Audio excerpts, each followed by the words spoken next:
This is Helene Hadsell coming to you from Alvarado, Texas. It's that time again to share with you some of your and my I Remember stories on your favorite radio station. You are invited to send me your I Remember true stories. If your story is selected, it will be read on the air and credit will be given to you as the author. Why not take the time, sit back, and recall an experience that made an indelible impression on you? Keep the story brief, less than 1,000 words. Your stories may be about a pet, family, slapstick, love, death, war, strangers, life's large and small ironies, old age, the twilight zone, or lessons for everyday use. My first story this morning is titled Red Shoes. The story takes place in South Dakota, where I grew up. Having red shoes was a dream come true for me at that time. Recalling the incidents as they unfold is like living life twice. I was 7 years old when my aunt took me to see my first movie as my birthday present. I sat spellbound as the pictures flashed on the huge screen in front of me. I don't recall the story or the actors. All I remember was the red shoes worn by the young actress, and that I had to have a pair. Money was scarce during the early 30s, and my mother, who handled the purse strings, was practical and took pride in staying within the family budget. She would never buy anything so frivolous as red shoes. In fact, her buying me red shoes was as unlikely as pigs flying. It was getting ready for school time, and I needed a new pair. I want a red pair, I suggested with emphasis. No amount of discouraging, reasoning, or bribing could get me to change my mind. When my mother was aware of my determination, she chose not to deal with me. She gave Dad the honors to take me to town to buy my school shoes. The sturdy, comfortable, walking kind, she instructed us before we left. My soft spoken, patient dad, too, was aware of my red shoe mindset and tried explaining to me as we walked to town that people in our small town didn't sell, wear, or buy red shoes. They're just not practical, he explained. When you get a little older, you can have red shoes. In fact, I'll see to it that you do get your red shoes, he promised me. We went to 3 different stores, and I couldn't find one pair that fit or felt comfortable. As we approached the last store in town, I looked up at my dad and said, I bet this store has red shoes. He replied in a stern tone, the tone he used when he meant business. We are not leaving this store until you pick out a pair of shoes. Just pretend that they're red, he added with a twinkle in his eye. Upon entering the store, the first thing that got my dad's attention was a table by the door with a sign that read, Closing out our summer stock, 70% off. My dad headed for the table and told me to sit down on the wooden bench in the shoe section, and he would get my shoes. Before he slipped the shoes on my feet, he instructed me to close my eyes and pretend that they were red. They will fit and feel comfortable, he assured me. They did fit and were comfortable. After he paid for the shoes, we left. On our way home, we stopped by a shoe repair shop. He handed my shoes to the stooped, bald-headed attendant and said, "My daughter wants red shoes. Dye these white ones the brightest red you have." No, I didn't wear them to bed, but I did wear them until the soles were paper thin and my toes pushed out the front.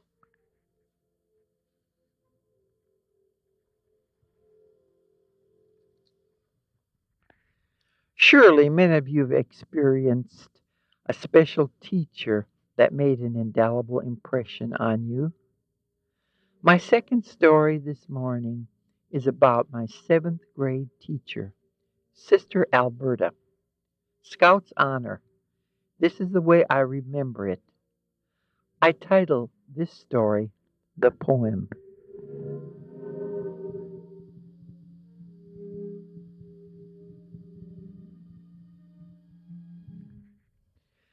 Growing up in the mid-30s and raised by Catholic parents, my education was entrusted to the nuns that were dedicated to not only teaching us the 3 R's, they ruled us with discipline, demanded respect, and as our reward, we were presented with religious cards of the saints.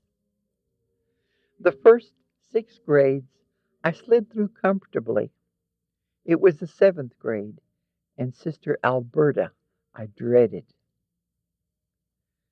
She taught at St. Mary's for the past 15 years. Her no response, strict manner made all of us cringe in her presence.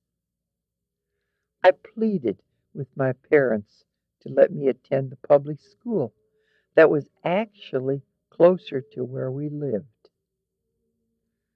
My words fell on deaf ears. You're Catholic, and the nuns are here to do God's work, I was reminded whenever I complained. Sister was a mere 5 feet 2 inches tall. Her small, round face was almost childlike until you looked into her eyes that were more observant than today's electronic cameras.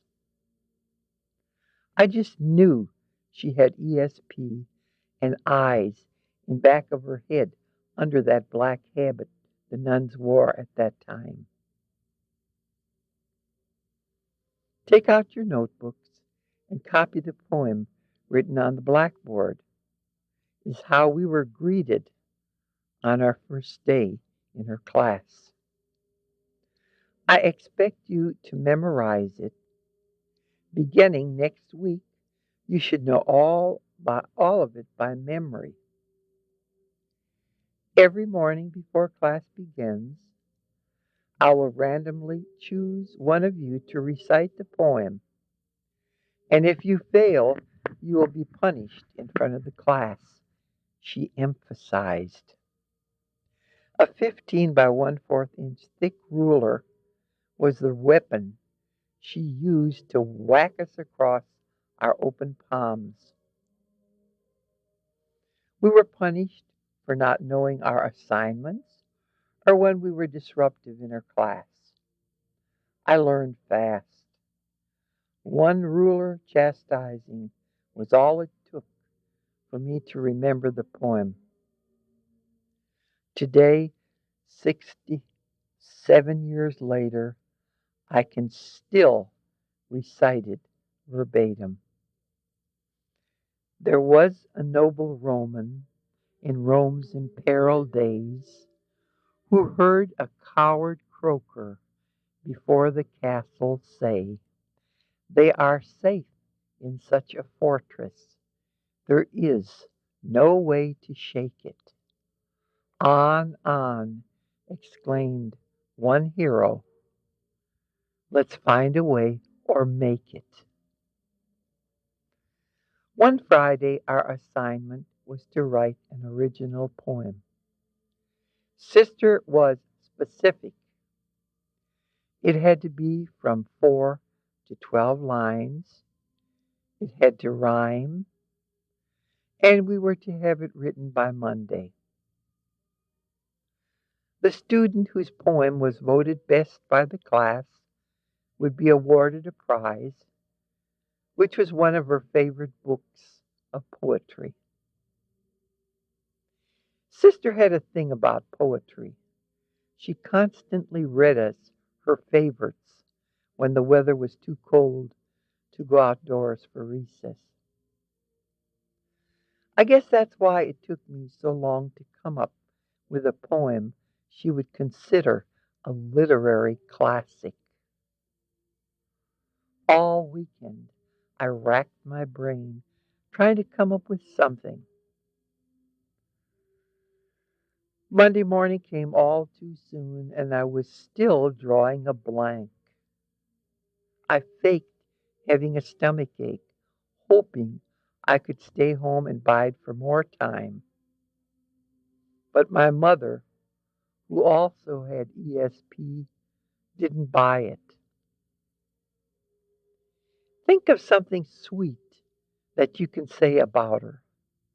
It will get you in her good graces, and 4 lines should not be that difficult, Mother encouraged. While I was leaving the house to go to school that morning, a poem finally came to me from out of nowhere. Perhaps I was divinely inspired, for I pictured Sister in a cloud of pink cotton spun sugar, the kind that's wrapped around a piece of parchment, usually sold at a carnival. I didn't even have to write it down. It flowed so freely. I memorized it immediately. Today it is still locked in my memory. I know the classmates were in awe with my profound poem, because when they met me in the hall or on the school grounds after hearing the poem, they would raise their eyebrows and repeat the last 2 lines and smirk.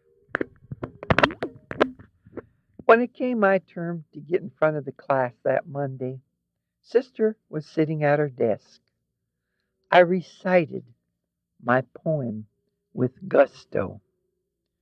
Roses are red, violets are blue. Sister is sweet. Tweet, tweet. I don't know if I made any points with her, but for some reason I got the feeling she was trying to figure me out, if I was sincere or just plain stupid. Footnote. Today, 65 years later, I realized she had a purpose for demanding that we memorize that particular poem. As my children were growing up, I told them this story and explained what an impression it had on my life. Find a way or make it gave me the determination to accomplish everything I deemed important. This story does not end here. Several years ago, my son, who refinishes furniture, made my day when he showed me an antique washstand that had been stored and neglected by its owners. "It's beautiful, flawless," I said as I admired his refinishing job. "They wanted it refinished to the original state. When they brought it into my shop, it looked hopeless," he explained. I told them I couldn't promise anything, but as I began examining the wood and wondering where to begin, I heard the words, "Find a way or make it." "So that's what I did," he said, grinning. The next time I saw my son, I asked him how the owners liked his refinishing job. He replied, "She got all teary, and he gave me a $50 tip."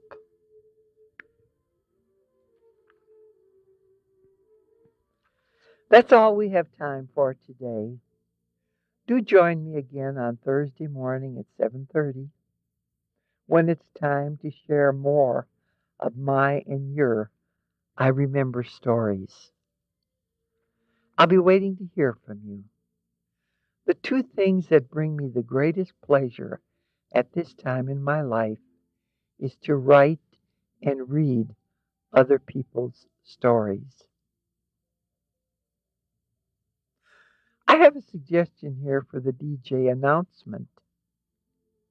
You might put it this way: calling all authors to submit your I Remember stories.